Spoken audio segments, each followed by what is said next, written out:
Welcome to another edition of Dead Air Live. Do we have an exciting show for you tonight? I'd like to introduce you to Mark Flanagan and also Jay Tancanal. And I'm so thrilled that you gentlemen are both here. Thanks for having us. Now, the name of the show is called Road to Recovery. But before we really get into it, what we should do is do a roll-in tape of what we're going to be talking about, because we have to set it up with your story. And your story is extremely interesting. So if we have that tape all set to go, we'll talk about Mark and why we are here. Hi, I'm standing here in Clement Morgan Park in Cambridge.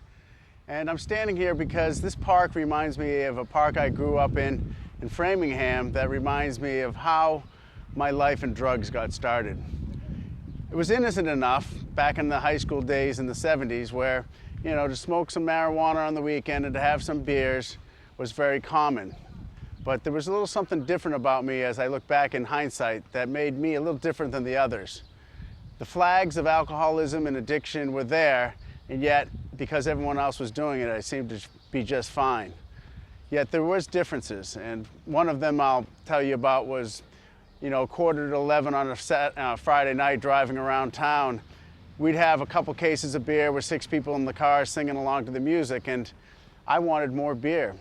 Yet there was 2 cases left, but I had already divided out how many beers there were left and how many I would be able to drink later after the stores closed. So as everyone else was having a good time, I was more concerned with getting more beer. And this flag wasn't apparent to me at the time because I was young and I didn't realize that this was different than what the other guys were going through.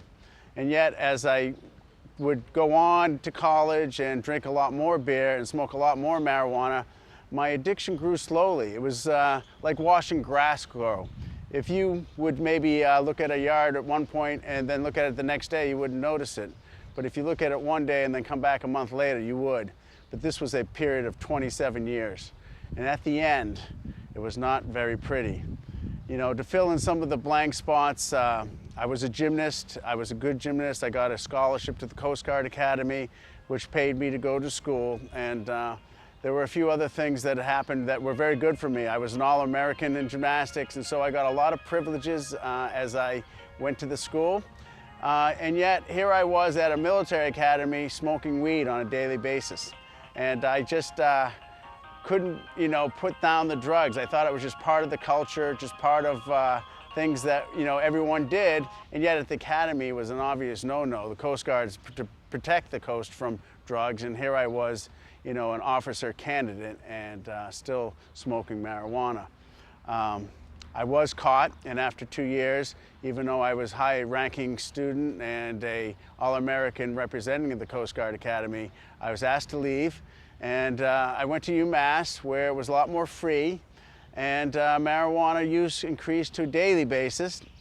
And my beer, I actually stopped drinking as much because with gymnastics it put weight on. But it was there that I tried cocaine for the first time. And again, a very innocent encounter with a guy I smoked weed with. He offered me a line, I did it, and I knew why people liked it, and you know, but it didn't take me over that quickly. Graduated as an accounting major, and instead of taking the CPA exam like my dad recommended, I went to teach gymnastics, which was a career that didn't really exist. So I manufactured a job teaching gymnastics, you know, in the early 80s, and was able to move back to Framingham and work in Waltham. And at that time, I was able to get a, you know, full-time position. And while I was coaching there, one of my students broke his neck.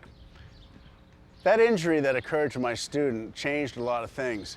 And it was very interesting in that the dichotomy of what had happened was I had bought a school, I had 2 boys make the junior national team, which meant I had 2 kids in the top 5 in their age group in the country, and a boy break his neck all in 1 week. So I went through with the sale, moved down the street to Woburn, and in some ways I was vindicated in that my boys team came with me. There were a few that stayed behind, but out of the 30 kids, 24 came with me, and the kid who broke his neck was paralyzed from the neck down. It was at that point in time that I kind of made a conscious decision to renounce God. And I said, you know, Lord, if you would do this to one of your children and me, I'm done. And it was at that point I had kind of made an agreement with my own brain to say that I'm going to kill myself, but not in a conventional hanging, shoot a bullet in your head. I was going to do it with drugs.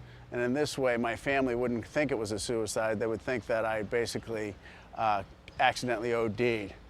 With my gymnastics background, though, my body was so strong, no matter how much I seemed to do, nothing killed me. Well, to fast forward, I left the state of Massachusetts, sold that gym, went to Mississippi, bought a gym there, found crack cocaine, which then escalated the use of cocaine to a new level. And that went sour too, so I left that business, sold it, went to Virginia, North Carolina, back to Virginia. And after about 15 years living in the South, I got a call from my sister saying there was a position open back in our hometown teaching boys. I was kind of at the end of my rope, spiritually, mentally, and physically, so I thought, well, maybe another location change would make me better. But no matter where I went, I showed up there, and now I know what the problem was. It was me. The substances of alcohol and drugs are just that. They're substances, and yet for certain personalities and for those people that have ever tried cocaine and heroin, you know that those are not casual social drugs. They grab you right away and the addiction is almost instantaneous. And yet for me, the idea of suicide had faded, and now I was just trying to survive and make ends meet. And every geographic location I did help me for a brief moment, but within 6 months I had met the new dealers, had found a new bar to hang out in, and I was right back to where I started. I was married for 9 months, it didn't last. After that I moved back to my dad's house, and it was at that point that things got bad with the drugs. But just to backpedal a little bit, I had some series of, physical ailments. I had cancer when I was in my 30s, and I survived that. I'm still a stage 4 cancer survivor. May '05, I had a heart attack at work and dropped dead, and I was brought back to life. And, both of these things didn't stop me from using drugs. I was so addicted that I had checked myself out of the hospital after the heart attack and went and found my crack dealer. And this was, how bad it had gotten. When I went back to work, I said, okay, I'm back here to work. And they said, you had a heart attack a week ago, Mark. Why aren't you in the hospital? I said, oh, I feel fine. And the weird part was they all looked at me and said, you should have a heart attack more often. You look better. But what had happened was I had detoxed, and my body had started to heal itself. And so I actually looked better after the heart attack than I did before. The cocaine had racked my body. I weighed 140 pounds, and I thought I looked good because I had a six-pack. I was gaunt in the face, and I would look at myself in the mirror and like to think that I looked good because my muscles stuck out, but really I was emaciated, and I had gotten to the point where my life was a lie. I lied to myself, I lied to my family, I lied to my friends, and so my life had become one big lie. I basically prayed one day to have either the Lord take me off the planet or help me, and I was arrested. That part of my story is a jailhouse story. It's not pretty. I went to a state penitentiary. It was ugly.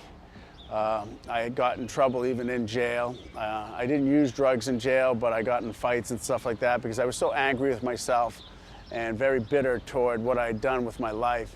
Coast Guard Academy, person with that level of potential, a UMass graduate, gym school owners, and I had owned 3 schools, accounting major, and what I had done was basically squandered my life, and I really felt like there was no more reason to live. But something happened to me, and this is the part I can't explain because the grace of God touched me, and I don't understand why that time was right for me or what and how it happened, but I do know this, that my prayer was answered. I was released from prison in October of '05, and since that time, which is coming up on 3 years, I've changed a lot of things. I don't use alcohol and drugs anymore. I don't have an obsession for it. And so my journey since then has been a shelter in Cambridge at 240 Albany Street, a halfway house in Somerville at the Caspar program, the YMCA under the Carey program, and then the Bridge program. And I can say that, at this point in time, I finished a year at Divinity School at Gordon Conwell. I've just been asked to be a resident advisor at the YMCA in a program that I just graduated from in April. So here we are in June of '08. I'm 3 months out of any kind of required program, and I've already got a part-time job working, helping people. And the beauty of where I'm at now today is I know why I'm here on the planet. I'm here to worship God and to serve others. And that is a purpose that I never thought was possible for me, because it was always about me getting what I needed and stepping on people's heads or pointing a gun to their head to let them know that I was going to get what I needed. And now, it's not immediate gratification anymore. It's about me showing who I can really be and finding my true destiny. Across the street here is a church I go to. It's the Pentecostal Tabernacle. I had gone past that church when I was in the shelter and saw Restoring Broken Lives, and I knew something was drawing me to that church. But it was 8 months later that my primary care doctor, after examining me, said, wow, your things are pretty good, and there's a church you might want to look at the corner of Columbia and Washington. And I said yes, and nothing happened. And 6 months later, I was putting $1 in someone's music case, and she was a heroin addict. She said, you ought to try this church I go to. And so I went there, and I saw the sign, Restoring Broken Lives, at the corner of Washington and Columbia, and it was the Pentecostal Tabernacle. I went into that church. Bishop Brian Green was speaking. He gave a sermon. I felt like he was just talking to me. He asked me if someone was ready to commit themselves to Jesus, and I went forth. I did take Jesus back into my life that day, and things have been just remarkably different from that day. And all I got to say is, prayer is a big part of my life, my tools that I use to stay sober and to help others. And if you got a problem with prayer, all I got to say is if you do it and nothing happens, that's the worst that can happen, is nothing. So God bless everybody out there. If you have any questions, you can always reach me. Hello. Hi, how are you?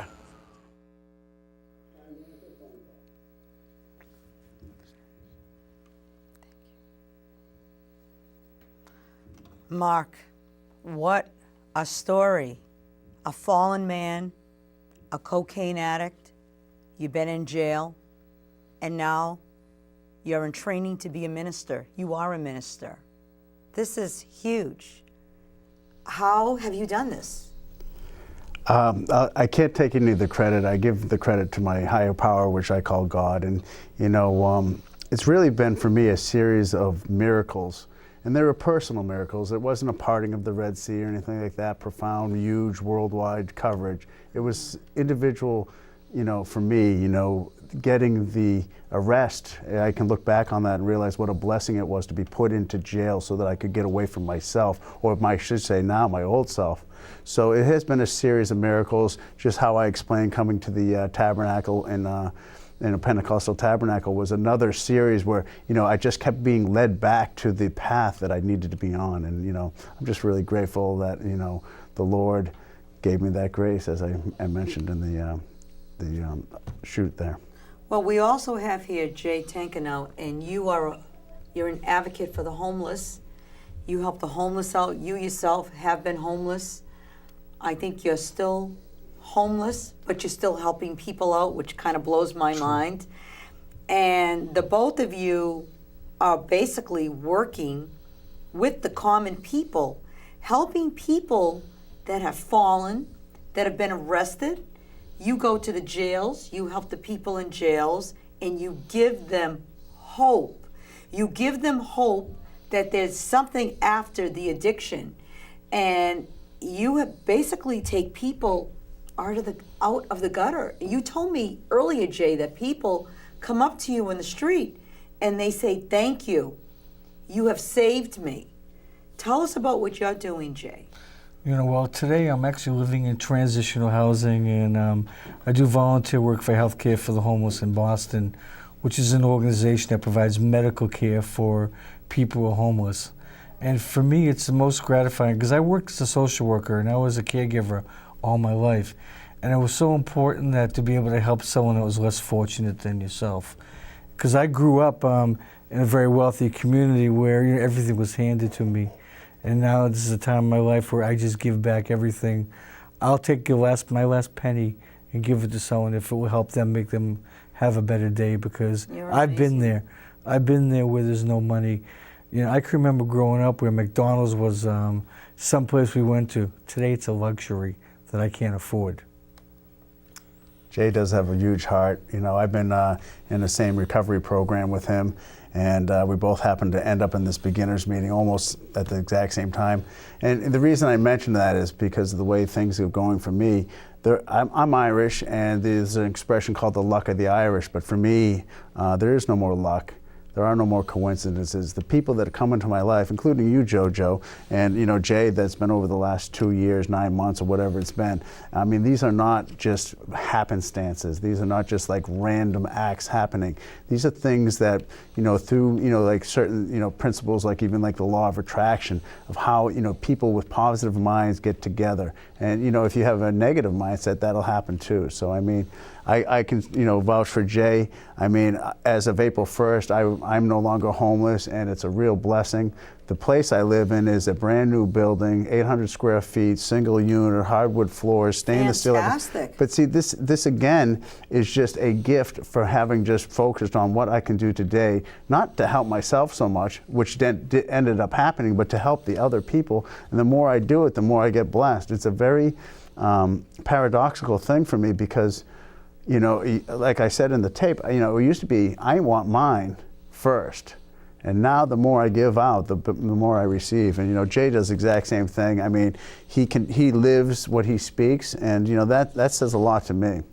Well, I just want to just tell our viewers, we do have a live call-in tonight. If you have any questions, if you have any addictions, and you want to talk to Jay and you want to talk to Mark, the number is 617-628-9876.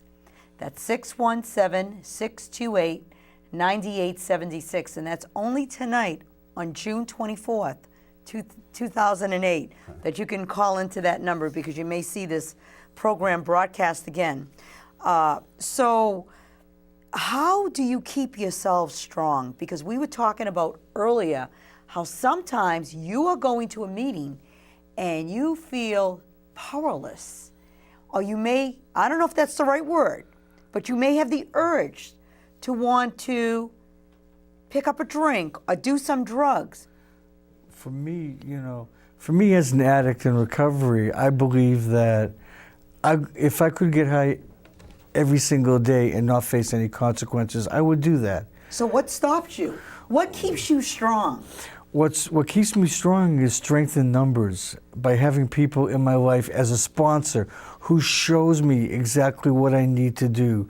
Going through a program, which is a STEP program, which I learn about myself.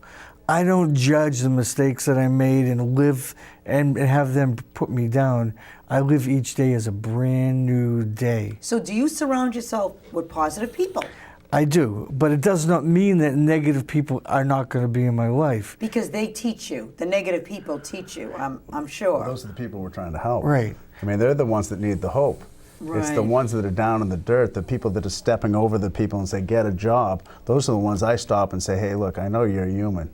How's your day going? Right. You know, no, I can't help you with your money because I'm working on that myself. My financial recovery is part of my program, you know, and even if I had $20 to give to them, is not going to save them from anything. But because they become codependent. well, it's about humanizing people. It's not about my money saving anybody, even a quarter. What it's about is me saying, I've been where you're at. You know, there's a way out. You don't have to keep doing it. And, you know, that thought is planted. It's not going to happen like that. And 99% of the times it doesn't happen at all. But, you know, if I get one person, you know, turned around or at least have hope again, like you said, this thing is about hope. This thing we call addiction and alcoholism is a deadly disease. It's very serious. It's not going away. It's chronic and it progresses, you know, so in Central Square, where I live in Cambridge, we've had 3 deaths in the last week, 2 at the YMCA where I used to live. You know, this guy got a settlement. He had a wad of $100 bills like this and a needle in the arm when they found him. He's dead. Another guy vomited on himself. He's dead. And, you know, and this disease kills you not just with the substances, but flying through windshields, stepping out in front of buses, you know, accidental, you know, things happen too, you know, and this is how this thing will take you down pretty quickly. Is there something that causes people to drink, do drugs, have all these addictions? What is it is it genetic? Is it something in the brain? Is it something that can be fixed? Is this a switch? Is there a medication? Is there something that can be done? You see, I believe, and this is my kind of philosophy, is that Go, take it away, Jay. every single one of us in life is an addict. We all are addicted to certain That's right. things. I love to we work. We have gambling. Mine's food. We have. I love to eat too. You know, boy. just everything that we have. You know, you can. You see people who, for example, I saw someone who spends all the money on scratch tickets. You know, spends $500 and wins 2.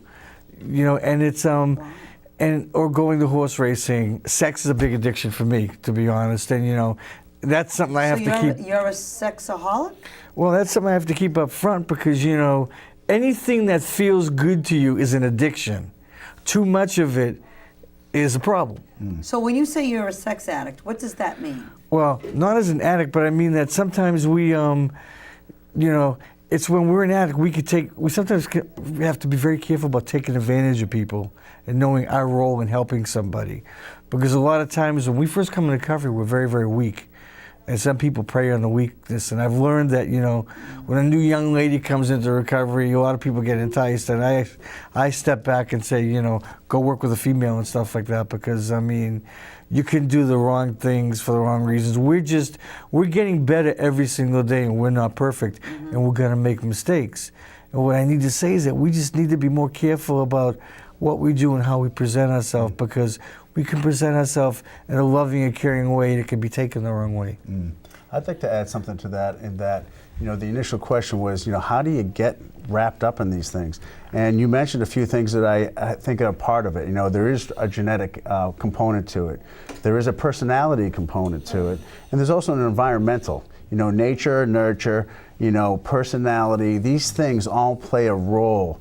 You know, but when you talk about like heroin and crack cocaine, or trying to put a needle in your arms, you know, that changes everything. You know, all bets are off, because you know, that stuff, it can grab you very quickly. Now, alcohol is an interesting substance. It's the only one that will kill you from withdrawal, yet some people can drink in safety. God bless them, and I'm jealous of them, I'll be honest, as far as that goes, because you know what, some of them can go and have a couple of drinks in a night and put it down. That is a social drinker. It's very accepted in this country, and it's not a big deal. The problem is if you maybe have 3 or 4 one night and decide to drive. Now, I'm not saying that makes them an alcoholic, but see, sometimes your judgment is changed, you know, and you know, all of a sudden inhibitions are lowered and whatnot. So, but alcohol for me, you know, and I use this expression a lot. I'll say, one drink makes me feel like a new man, and then the new man wants another drink. And that, because of that part of my personality, genetic makeup, where I came from, I can't drink in safety. You know, and it's not unfortunate for me, because I'll say that my alcohol and addiction is the only thing that allowed me to find my Lord. And you know, with that, I get so many blessings and grace, and my, you know, just everything about my life is a lot easier. I don't have to chase down money or anything else. I have what I need. All my needs are supplied by Christ, and so I'm good with that. You talk about your Lord, and it's great because everybody needs to have a spiritual path. And you're very blessed that you have a spiritual path, and it doesn't make any difference what it is, because you have a path. When you have a path, you remain strong. That's what it's about. What does your spiritual path, and I'm not going to ask you about your religion because that's very personal, but what does your spiritual path do for you? And I'm going to ask you the same thing, because you guys were talking about God a lot, and I just want to know, is it something that you feel, because some people don't believe in God. Most people do believe in God. Even the people that don't admit that they don't believe in God, they believe in God. Well, for me, I mean, the beauty of what my Lord has done for me is not only give me the grace of not having an obsession for a drink or a drug, but it's also given me purpose in this life. And I know why I'm here on the planet now, whereas before, why is that? It is to serve and praise and worship my Lord, and to serve others.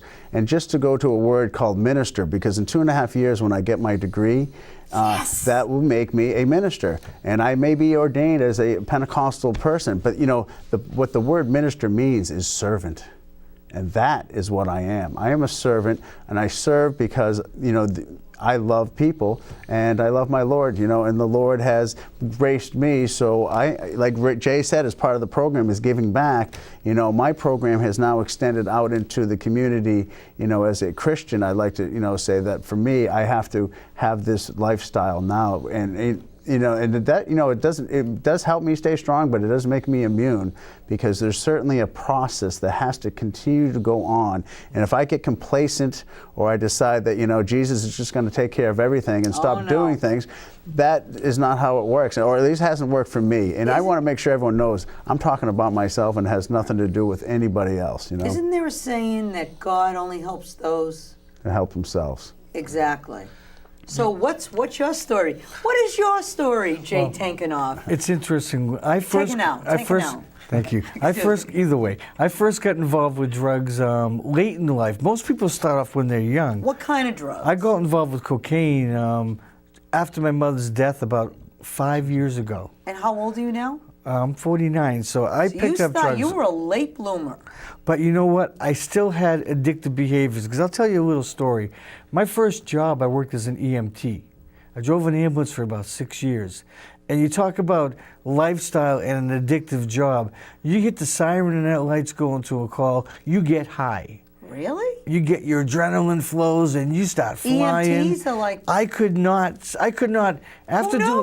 after doing a call, I could not sit down.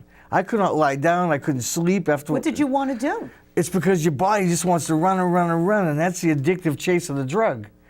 You know, I can remember this when I was little. My friend and I went on a tilt-a-whirl. We were like about 5 or 6 years old. It was down at Salem Willows. Oh, Salem Willows! I used to, right? Yes. We went on it like 10 times in a row. Got off the ride, got sick, threw up.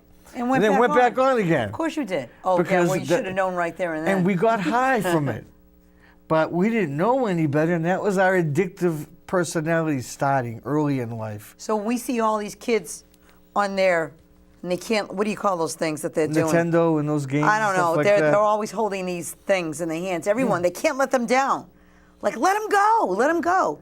Well, is that the beginning? Is that the beginning of addiction? You know, and that's an interesting thing. This is such an individual issue, because until you can sit there and admit to yourself that's what it is, defining what an alcoholic is very tough. And for me, it's saying that I am one. Before that, because your mind creates your reality. So if I don't think I'm an alcoholic, even though I'm drinking every day and falling down in the streets, I'm not. Even though from other people's perspectives, I am. But see, if you're in that denial, it's that strong so that you may never even get help. And it's a very powerful thing. And whether that's a start or not, I can relate to what Jay was saying, because when I started gymnastics, I walked into a summer camp and I did it 8 hours a day, 6 days a week for the next 15 years. I loved it. And yet that's obsessive behavior. That's not normal, so to speak. Was it good for me? Of course it was. I mean, I'm the same age as Jay. I'm in good shape. You know, things, you know, the benefits of having done that much gymnastics has really helped my body now as I get older. Of course, sometimes it's hard to go to the bathroom at night because my ankles are destroyed. But I mean, whether it was tennis. More information than we need to know. Well, you know, whether it was tennis or martial arts, or anything that I enjoyed, I went obsessively to it, you know. As my clip showed, though, my initial reasons for doing cocaine, and I knew the dangers of it, was to kill myself slowly and make it look like an OD. You were intentionally trying to kill yourself? Or? Absolutely. Without my family, because I knew, you know, I've read enough about things to realize that, you know, when you commit suicide within a family, it be almost as a contagious type of thing. You know, a mother commits suicide, the son commits suicide. And this has been shown, you know, and I didn't want to put that on my family, so I figured if, you know, hey, Mark's used drugs, he smokes weed his whole life, now he did too much cocaine and died, it was an accidental OD, he's dead. But really, it was a premeditated, I'm going to kill myself with this drug. But as I said, you know, with my gymnastics, you know, body, I wouldn't drop, although, like I said, by May, you know, so you look at 1982, I start using cocaine. May 14, 2005, I have a heart attack. It took that long. That blows my mind. It's like you're dead man walking right now. Very much so. But you know what? I have a purpose now, as I already mentioned. And you have hope in your life. You can see the light at the end of the tunnel. I don't know about all that, but I do know this. Well, you see something. Yeah, I do. What do you see? What is your dream? Wow, my dream is to, take this moment and let anybody out there know that there's a hope right this moment to, get some help. If you or a loved one needs some help, call that number. 617-628-9876. Call in live June 24th. Exactly, and so I'm able to keep my life right now into the present. I'm doing the show not to have my face on TV, but to let people know that I hit rock bottom. You don't have to. You don't have to continue going down that road. Look for answers with other people's help. I used to think it was weak for a man to say, "Hey, I need help." I used to think it was weak for a man to cry. No, and now I know marvelous. that's part of knowing how to express my own feelings. I love it when I see a man cry. I'll say, yeah, he's human. It's beautiful. And you gentlemen do something spectacular. You are on Cambridge Community TV every Monday at 4:30. And you welcome calls at 4:30. It's on. You can go to Cambridge, cctvcambridge.org. Go to live webcast, and they can click on anywhere in the world and hear you talking and helping people out with addictions. 4:30 every single Monday. Correct. Except holidays. Yeah, cctvcambridge.org. And you two work as a team, right, Jay? Right. We it's interesting because in your recovery you bond, because we're addicts. We have the same last name. We're from the same family. We did different things, but the same behaviors came out. And in recovery, we have the same philosophy. We're on different stages of it, but we all have the same philosophy. What is your philosophy? My philosophy is that, picking up a drink or a drug is going to kill me. My goal in life is that I go to a lot of detoxes and I talk to a lot of people and stuff, and I see younger and younger people getting involved. And they're not starting off with alcohol. They're going to the Oxycontins. They're going to the heroin. They're going to the stuff that is lethal and going to kill you. Why? Why are people starting off younger? Jay? Well, what's going on? You see a lot. When I grew up, I had a mother and a father. I lived in a huge house and stuff like that. Families were pretty much together. You were from Marblehead, I grew up in Marblehead, Massachusetts, correct. And there was more of a laid-back environment. You didn't have to lock your doors and stuff. You could, it was a more comfortable environment. Today, everything's like a fast pace and stuff like that. You got to be there tomorrow. It seems that people don't care about each other or reach out for each other. I go to Pine Street a lot of times and I see people lying down in the curbs. Nobody walks by to check them, see if they're okay. No one thinks about it. That could be me. And it could be me if I had gone that length. And I think it's so important that we unite together to help each other and not hurt each other. And that's what recovery is about, being unconditional, treating someone with respect and dignity. There are no big I's and big U's in our life today. We are all equal. No big I's. No big U's. No big U's. Correct. Jay has a very powerful message. One of the things I'd like to point out is that, a young kid sees mom's medicine cabinet, and there's Vicodins or Percocets, and they think because it's a prescription, it's not going to hurt them. And the doctors gave it to mom, so it's got to be okay. And perks lead to OCs, and then the OCs become cost, too much, and then heroin's cheap. So that's how it gets jumped there, and that's what I think is part of the problem. Obviously having the right mentors in your life are extremely important. Men beget men, and women beget women, and you have to have that strong role model in your life. And as I, approach my graduation in 2.5 years, I'll have to make a choice. Am I going to be a prison chaplain, an army chaplain, or a youth minister? Am I going to be a pastor at a church?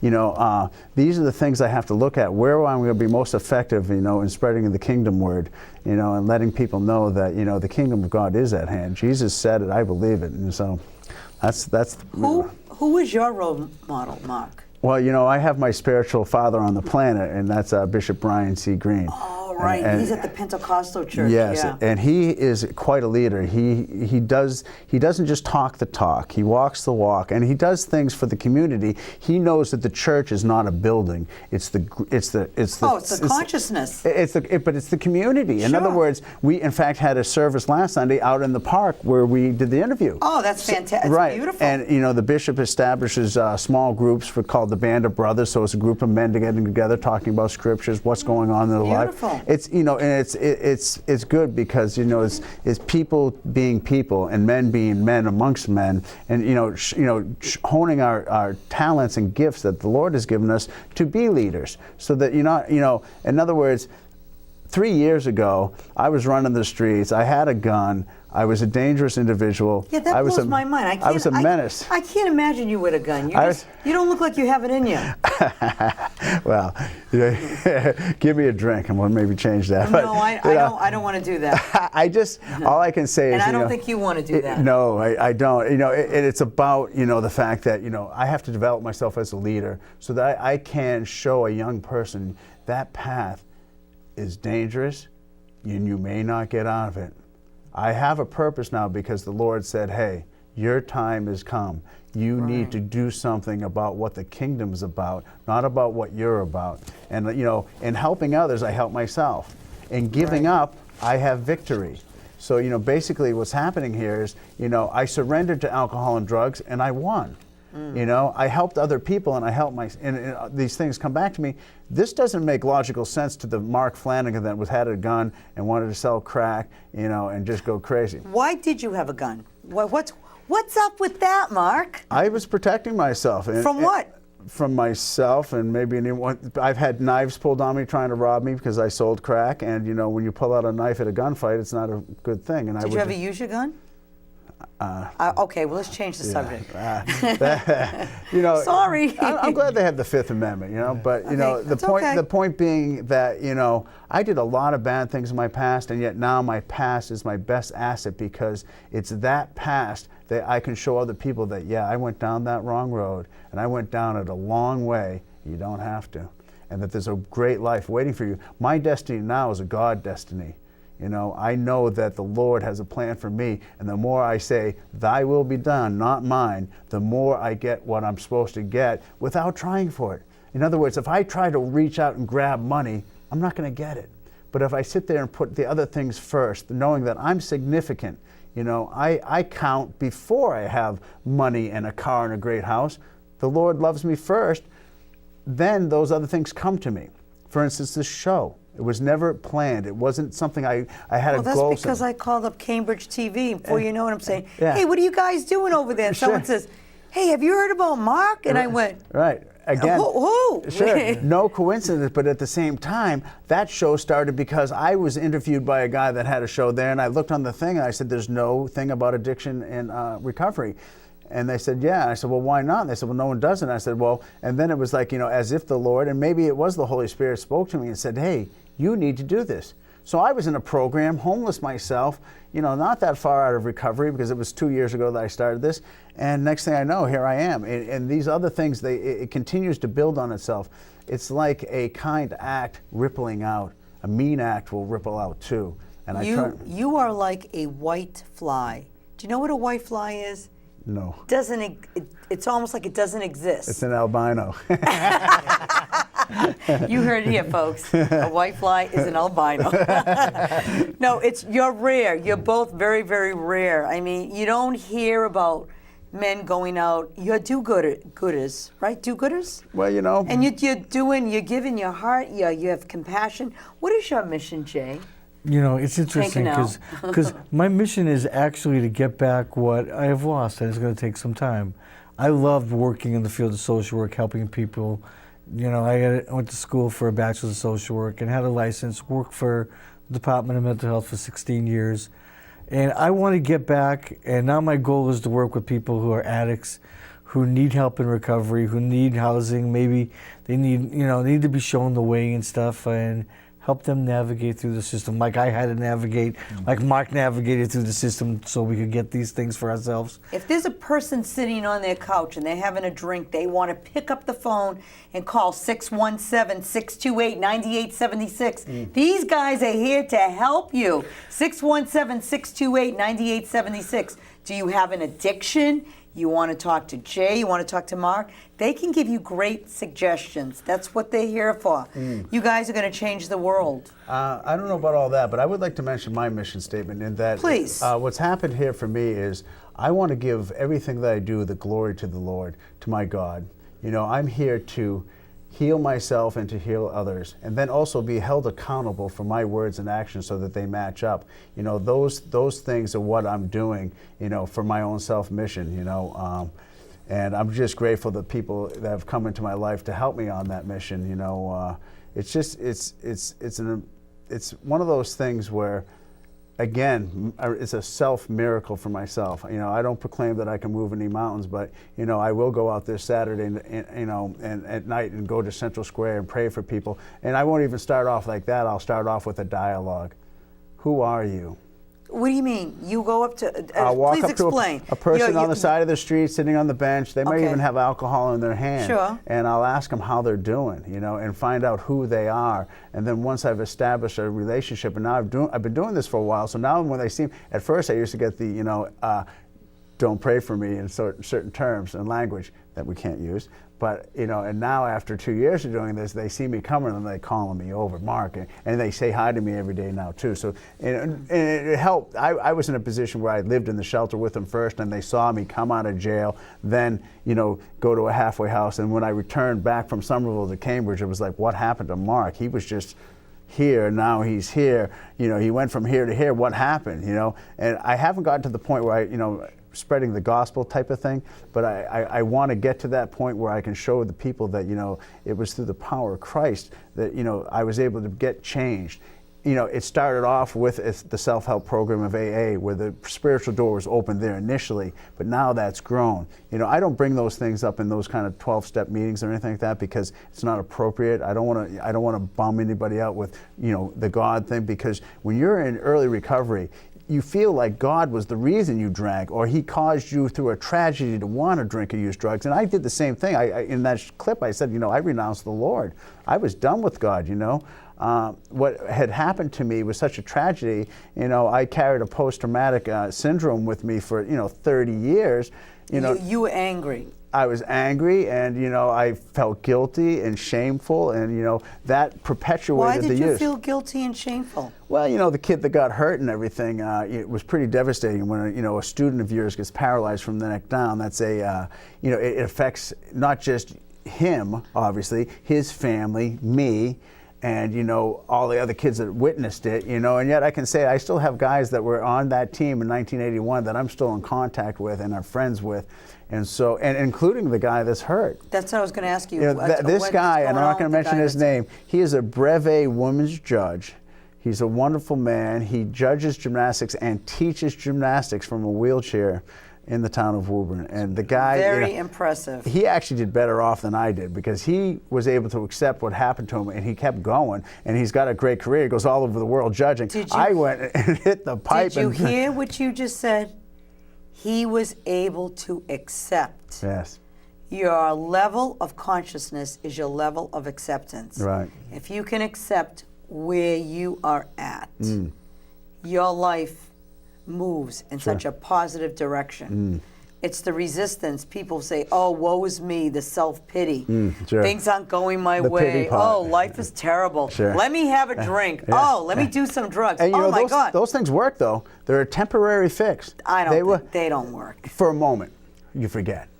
But then you wake up with a There are hangover. other ways to forget. Certainly. Watch Absolutely. some Larry David on Go TV. for a long walk, read a book, meditate, Right. Pray. There's all kinds of tools. But, you know, it's an easy solution, because you just go like this, and for about, you know, whatever time it takes for you to process that alcohol through your body, you don't think about all those problems you had. It's obviously a self-destructive thing, especially for personalities like me.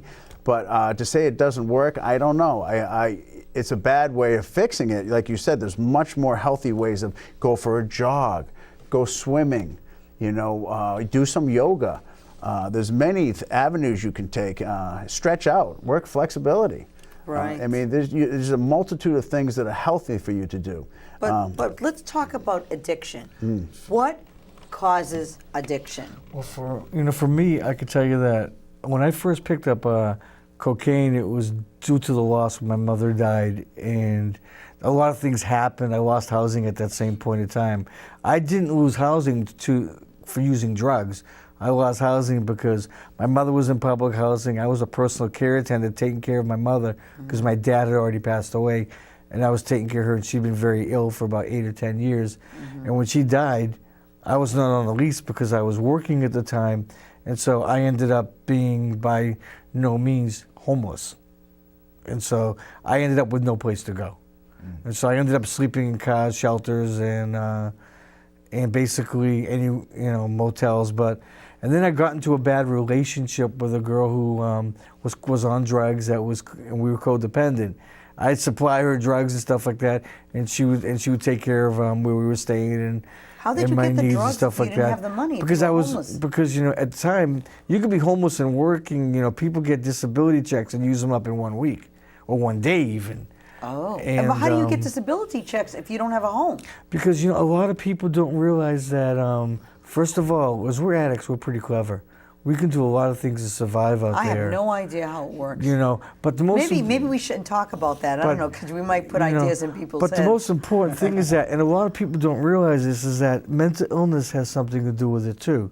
Because when my mother died, I got majorly depressed, and I used cocaine as a To numb the medication pain. not to feel the loss of what happened. Have you felt the loss since she's been gone? In the last, I'm like 2.5, almost 3 years in recovery. It's starting to come out through step work. I'm starting to get those feelings back. I'm starting to, cry more about what happened, and It's okay to cry. and understand that, and forgive my parents too, because resentments are what kept me getting high. Because they left a lot of responsibility on you that you feel. Is that why you're resentful? And also that none of us grow up saying that we're going to be an addict. None of us grow up saying we're going to be a cocaine user.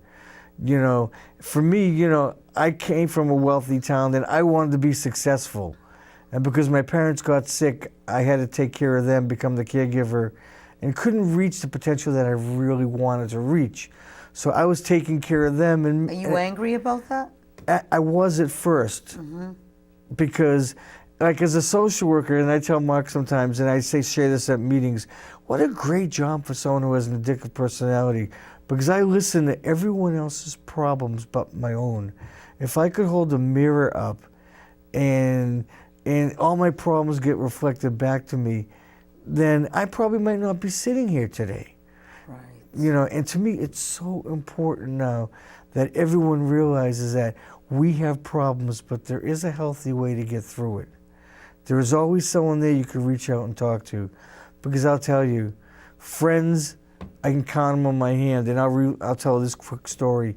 When I was struggling and I wasn't using, I had no food, nothing in the house. I reached out to my friends who $100 is like petty cash. They didn't help me. When I went to a meeting, raised my hand, said I had no food, no clothes, I'm struggling, I can barely survive, people came and helped. And that's what it's all about. Jay has something that, kind of struck in my mind. The society we live in is a very sick society. How so? I mean, I know that we're a little bit out of whack. Kids without fathers growing up and realizing they have no one to turn to. And layers upon layers called our history now has brought us to the point where you look at the world situation, and if you want to try to be sane in that world, that kind of makes you insane, because it's an insane world. The name of my show is What's Really Going On. What's really going on? Right, and if we knew what was really going on, we might be absolutely shocked, because a lot of stuff that's happening you don't see. That's part of the beauty of my world, because I know the spiritual world is actually working for me now. But there's other things that are going on that we don't really are aware of. One of the sayings in AA is, if you hang out in the barber shop long enough, you're going to get a haircut. but the United States is the barbershop. You can get cocaine in every city, every town in the country. That's sad. And that's why I mean the society's sick. Okay, and that's why a lot of people around the world and that's why people need the decisions. Don't like Americans, because there are things like that. We don't need that sure, stuff and we're in our unaware. world. We're unaware of what's going on in the world. So we're hated around the world. We have a military base in almost every single country in the world. I mean, look at it. We never left Germany. We never left Japan. We're not going to leave these countries that we've been in. Our bases are still there. They still function. We haven't left Saudi Arabia. We're not going to leave Iraq. It's just not going to happen. Even if we pull out every single troop, there's still going to be our base there. I mean, it's just, and not to get political, because it's not what it's about. Because I have the power of God to make the right decisions in my day to day. And I use that, and those are the things that help me to get through the day in a positive way. I have all kinds. The bumps in the road are still there in my life. I just don't feel them. I just, hey, someone wants to get mad at me. Because you can accept it. Right, acceptance it's huge. God grant me the serenity to accept the things I cannot change, the courage to change the things I can, and the wisdom to know the difference. Right, and that means to me, I can't change anybody. I can't change you. No. I can't change Jay. I can't change anybody else. But you certainly can but I have the change courage, yourself, exactly. if you want to. And you know what? You're going to change anyways. But let's change positively. See, that's the thing. You're going to change. Absolutely. You can't help it. I'm getting excited. We're going to age. That's one thing. That's a process that's going to happen. You can't help We're going to change. I'm 49. When I wake up, I don't feel like 25. My brain thinks. How old are you? 49. And you? 49. 54. Bingo, you look great. Everything works. Yeah, exactly. But you're still not 25. No, and I there's a accept my difference. age. If I didn't accept my age, I Right, certainly you wouldn't would be not. as radiant. Well, I wouldn't have told you. Sure. When people say, "Oh, I want to tell that's you right. my age," I forgot you're a woman. You actually shared that. Wow. Oh yeah, I don't have a problem. And see, again, that's right. I'm a woman, and I shared that. And that's a beautiful thing, because you know who you are and you're confident in it. I do. Same with me. A lot of people might say, "Hey, he broke his anonymity about it," but you know what? There was an article written about me, and it said, "Hi, my name's Mark Flanagan. I'm an addict and an alcoholic," and it came out in the newspaper. And when I first read it, I was like, "Oh, I did say that, but he printed it." But you know what? It set me free. I showed up to the next yoga class, and all the ladies after class had said, "Hey, Mark, you want to get a drink?" Stopped asking me. But they also said, "Oh my God, Mark, that story of yours is something.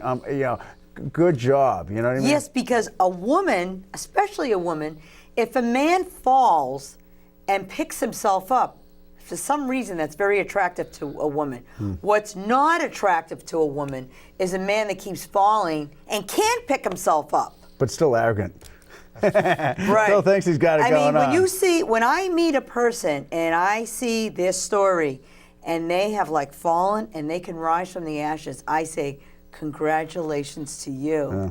And congratulations to you for seeing the light of day, because it takes a stronger person to fall and pick themselves up than someone who doesn't pick themselves up. We also talked about that, because we were talking about, I say that, a person that has weaknesses, those are strengths. Of course. And a lot of people don't realize that. Excellent. Say that again. Look into the camera and say that. A person that has weaknesses, those are your strengths today. And it's so important to realize that, because, you just turn that around. Self-fulfilling prophecy is very important to me. That I feel that I'm grateful to be living in a rooming house where I share a bathroom, because there are people sleeping on park benches that have it worse than me. There's always someone that has it worse. And I just try to get out there and say, you know what? You can make your life better if you want to. When you talked about who's a hero, who I look up to my sponsor who showed me the way for recovery.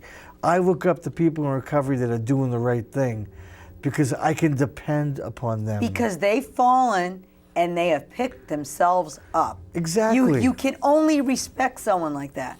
When you meet somebody and they don't respect someone that's fallen and picked themselves up, they've got problems.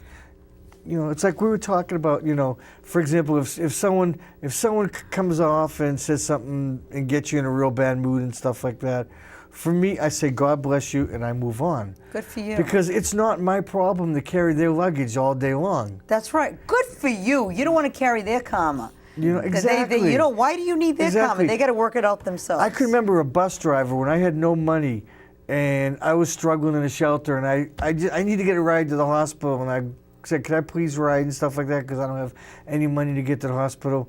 And he said, "I'm sorry, I can't let you on the bus." And I said, but I said thank you. The guy thought I was going to give him this big problem and stuff like that. And I said, "Thank you, you know, God bless you. Go home and enjoy your steak dinner.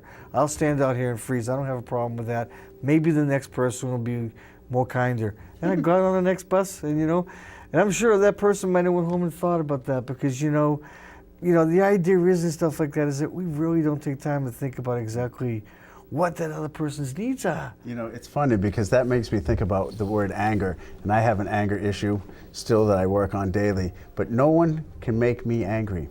I make myself angry. You're right. You know, I make myself mad.